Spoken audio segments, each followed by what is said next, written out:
Success is something you attract by becoming an attractive person.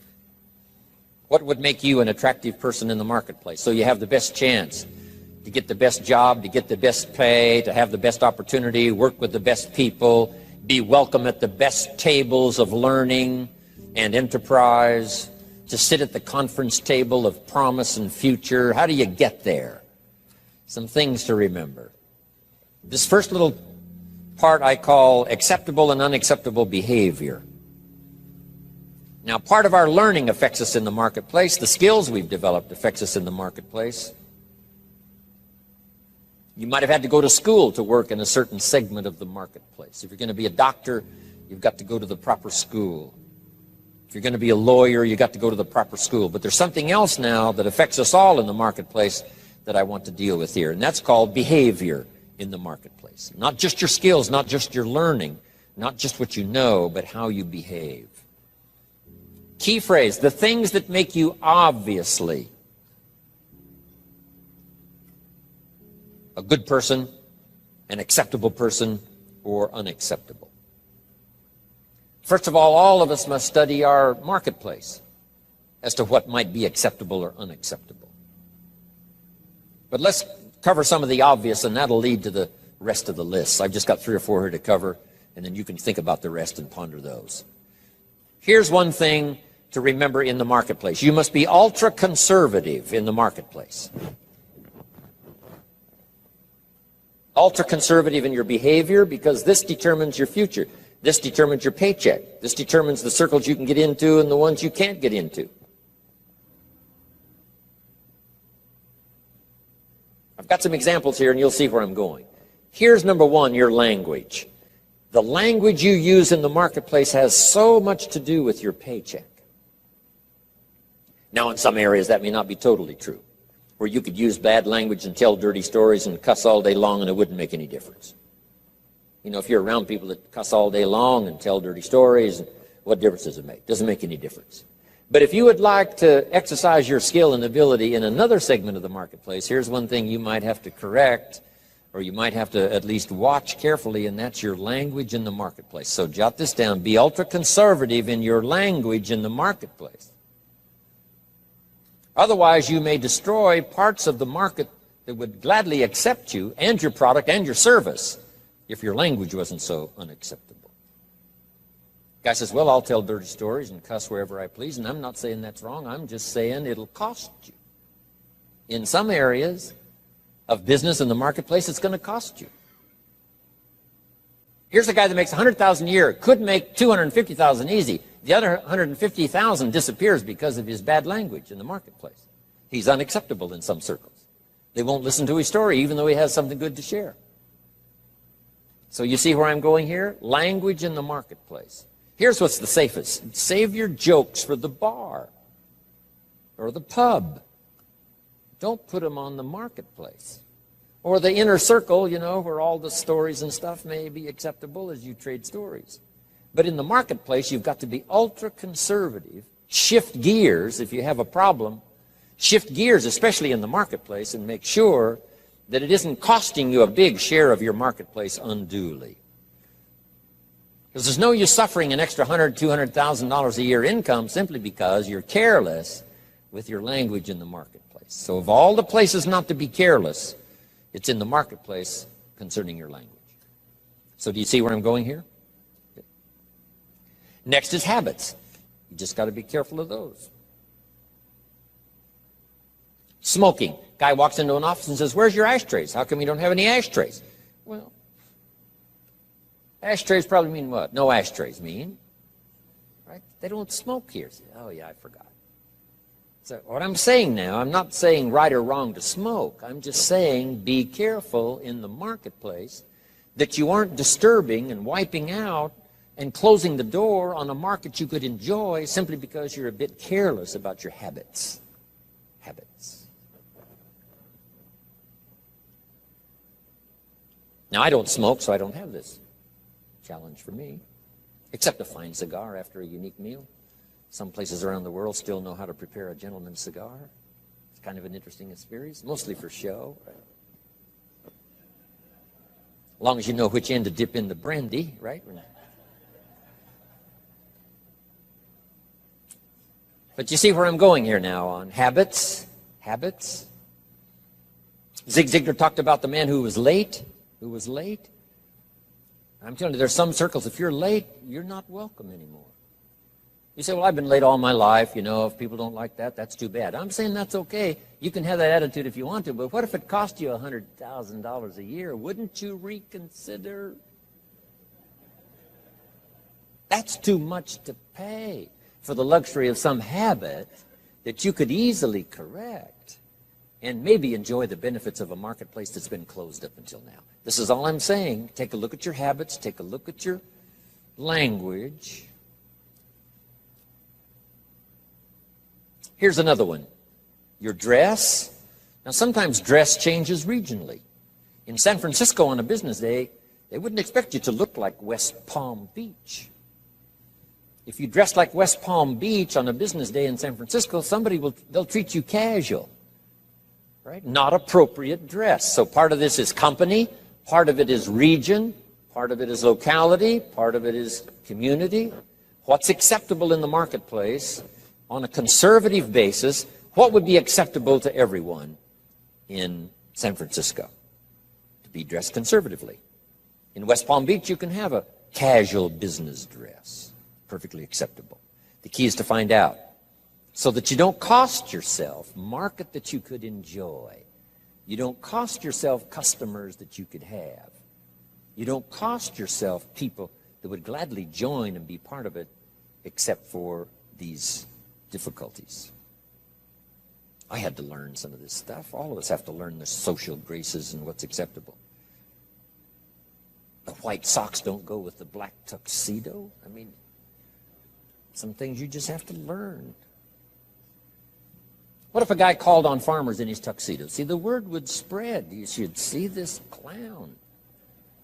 So now that's the severe side, but here's what I'm asking you. Check your dress, check your clothes, check your attitude, check your behavior, check your language, check your habits, especially in the marketplace where you get paid. No use slamming the doors you don't need to slam. No use shutting off opportunity that you don't need to shut off by not considering some of these things, okay? One more I found important. Make your employer, not your banker. I wondered why a few opportunities I lost because too quickly I asked for a raise. I'd only been there a month, and I said, could I have an advance? An employer says, wow, I thought we hired the right guy, but this guy needs extra money already. Can't manage his affairs, has to have an advance. So here's don't make your employer your banker. Make your banker your banker. If you need a little extra money, go to your bank. Go somewhere, but not to your employer. Here's why. An employer is like opportunity. And opportunity doesn't want to see your need. Opportunity wants to see your seed. So let employer be employer, let banker be banker, let friend be friend. I found it was a bit unwise to make a friend a banker or a relative a banker. Do you know why you go to a minister to discuss certain things? So that he won't disclose it to the marketplace. And you go to your doctor to disclose it so he won't disclose how weak and sickly you might be. So you don't bring your sickness to the marketplace and talk about it. You talk that over with your doctor. Talk over your maladies and your problems to your doctor. So jot this down. It's called show your seed and hide your need. In the marketplace especially. Show your seed, show your willingness, show your desire, show your hard work, show your work ethic, show your arrive early, stay late attitude. Show that, but not your need. The marketplace is not interested in your need. Next is code of conduct. It's not a bad idea to take a piece of paper someday and just jot down what is your code of conduct. What do you expect from yourself? Some things you will do, some things you will not do. Jot this phrase down. What I want to be known for. Here's what I want to be known for. And that's not a bad list to make. As we're building our reputation day by day, week by week, month by month, and one opportunity leads to the next, depending on what we're known for. These are some of the things that may not appear in your resume. You know, you've been to school and you learned these skills and you work for this company and you were there 9 years and so on. In addition to that now, what's really important, especially for your own psyche, is to make a list of what you would like to be known for. I wanted to be known for always doing my best. I never wanted anyone to be disappointed, at least in my presentation. They might be disappointed with my ideas because they thought I was wrong. They might be disappointed with my position because they thought it wasn't right. And they might be, disappointed because, I didn't say what I believed, was contrary to what they believed. They might have been disappointed in that, but they were never disappointed in my sincerity, never disappointed in my ability to speak from my heart and my soul. If you have charge of some of my life and you send me off to another country, I promise to represent you grandly. I promise you won't have to stay awake nights wondering about Jim Rohn if you've sent him to Paris. I want you to be able to say, forget about Paris, Jim Rohn is there. He'll take care of it in the best style. He won't show up late and he won't show up drunk. He will represent us well. So have you got that good question now? What do I want to be known for? I want to be known for being on time. I want to be known for staying late. I want to be known for not ignoring anyone. I want to be known for my unique ability in conversation as well as presentation. I want to be known for the fact that I care for kids as well as adults. I want to be known for the company's interest as well as my own. I want to be known for one who helps to feed the goose that lays the golden eggs. I want to be known. I want to be known for my leadership skill. I want to be known for my attitude. I want to be known. What would that list be if you were to make it? Here's what I want to be known for. Sometime in the privacy of your own thoughts, away somewhere, just work on that list. Here's the reputation I want to build.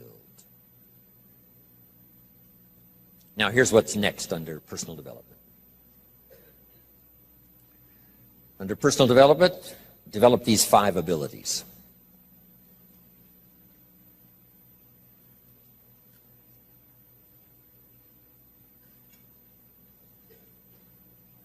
First of all is the ability to absorb. One of the big challenges for being here now, especially for 3 full days, some of you, it's going to be a challenge to try to get it all. But I'm asking you to do that. In another seminar I do, here's a little phrase I have. For the future, pay attention. See if you can't get everything. Every word possible, every idea possible. It's easy to let your mind wander, right, and not really concentrate and dig in and make these days extraordinarily valuable for you. Absorb the atmosphere. Absorb the drama of the occasion. Absorb the spirit of the occasion. Absorb the reasons for coming here and then the reasons for going back home and making a difference. Absorb the variety of voices you're going to hear this weekend. And absorb the provocative ideas as well as the ones that you agree with. Absorb all of that. Take it all in. By listening intently, taking good notes, talking with each other. Here's one more. Absorb the drama of each other. You're going to have a chance to meet some excellent people here. Okay? Losers don't pay this kind of money to come to seminars. The reason why the price tag is substantial is because when you get here, you'll have an excellent chance of meeting some pretty good folks. Even if they borrowed the money to get here. At least they knew how to do that. Whatever it takes. So don't go away without meeting some people. Here's the next part. Listen to the testimonials. You may pick up some ideas from someone's testimonial that will be just as valuable as what I share from this podium. And sometimes a word spoken in private from someone's unique testimonial is so powerful It's just as powerful as all the words given by the presenter. So take that all home. Key, absorb the chance for a new beginning. I don't know where you are at the moment. This is sort of mid-year. First 6 months, getting ready now for the last 6 months. And as you pause mid-year to contemplate the past and think about the future, as you ponder for a while ideas that you've already heard, anticipating that you're going to hear some more, how could that create for you a new beginning? There's so many ways to create a new beginning if you just think about it. Or think about the automatic ways of creating a new beginning. Here's a pretty good list. At the beginning of the day, this is a brand new day. I love to get up early now. I used to stay up so late. I got up late. I used to say if the good Lord wanted you to see the sunrise, he'd have made it later in the morning. But now I don't do that anymore. I try to get to bed as early as I can. Sometimes it's not easy, especially when you travel and with jet lag and all the rest, around the world. But I try to get up now early in the morning. Unique thing about early in the morning, you haven't messed up the day yet. I mean, it's just there. It's ready, fresh. It's like being born again. A new day is like being born again. A chance for a new day, a new life. You've never lived this day before. Only in your mind developing plans, but you've never actually walked into this day before. Now you have a chance to watch the sun come up and then stride into this new day. Call yourself a new person, whatever that little trick you have to learn. This is a new day for me. This is a new life for me. Next, at the beginning of the week, that seventh day, I think, has more than one purpose, the seventh day. So just make the note. How to best use the seventh day. It says what? 6 days of labor, working miracles, turning thoughts and faith into reality. Then after 6 days of miracle working, turning ideas into reality, now it says, take the seventh day. And yes, the seventh day could be for spirituality. Yes, the seventh day is to contemplate God. Yes, the seventh day could be called for worship. Yes, the seventh day is to take some time off. Yes, the seventh day is to be with your family. Yes, the seventh day is change of pace. But here's a good idea for the seventh day.